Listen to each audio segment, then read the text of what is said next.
அனைவருக்கும் வணக்கம். Welcome back to Menaka Creations. இன்றைக்கி நாம் பார்க்க போகிறது மசாலா மோர். நம்ம சேனலுக்கு புதுசுனா மறக்காமல் சப்ஸ்கிரைப் பண்ணிக்கங்க, கூடவே பெல் ஐக்கானையும் கிளிக் பண்ணிக்கங்க. எங்களோட பதிவு உங்களுக்கு உடனுக்குடன் வந்து சேரும். நன்றி. வெயில் நேரத்தில் நீங்கள் அடிக்கடி இந்த மோர் குடிச்சிங்கன்னா உங்கள் உடம்புல இருக்கிற சூடு தணிஞ்சு உங்கள் உடம்ப சீராக வச்சுக்க இந்த மோர் ரொம்ப உதவி புரியுது. கண்டிப்பாக ட்ரை பண்ணி பாருங்கள். வாங்க மசாலா மோர் எப்படி செய்கிறதுன்னு பார்க்கலாம்.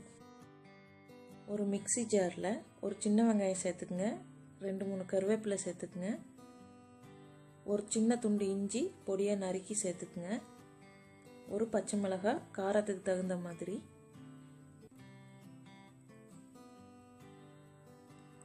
கால் டீஸ்பூன் சீரகம், தேவையான அளவு உப்பு,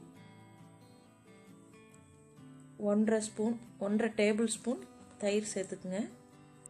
இதில் கொஞ்சமாக தண்ணி சேர்த்து மிக்சியில் அரைச்சிட்டு வந்துடுங்க. அரைச்சதுக்கப்புறம் ஒரு டம்ளர் தண்ணி சேர்த்து பல்ஸில் லேசாக திருப்பினீங்கன்னா போதும், உங்களுக்கு தேவையான மசாலா மோர் கிடச்சிரும். நீங்கள் குழந்தைங்களுக்கு கொடுக்கணுன்னா இந்த மாதிரி ஒரு வடிகட்டி வச்சு வடிகட்டிட்டு கொடுத்தீங்கன்னா குழந்தைங்களுக்கு ரொம்ப பிடிக்கும். இன்னொரு மசாலா மோர் எப்படி செய்கிறதுன்னு பார்க்கலாம். பச்சை மிளகாய் 1 காரத்துக்கு தகுந்த மாதிரி சேர்த்துக்குங்க, இஞ்சி ஒரு சின்ன துண்டு நறுக்குனது, சீரகம் 1/4 டீஸ்பூன், கொத்தமல்லி தழை சிறிதளவு,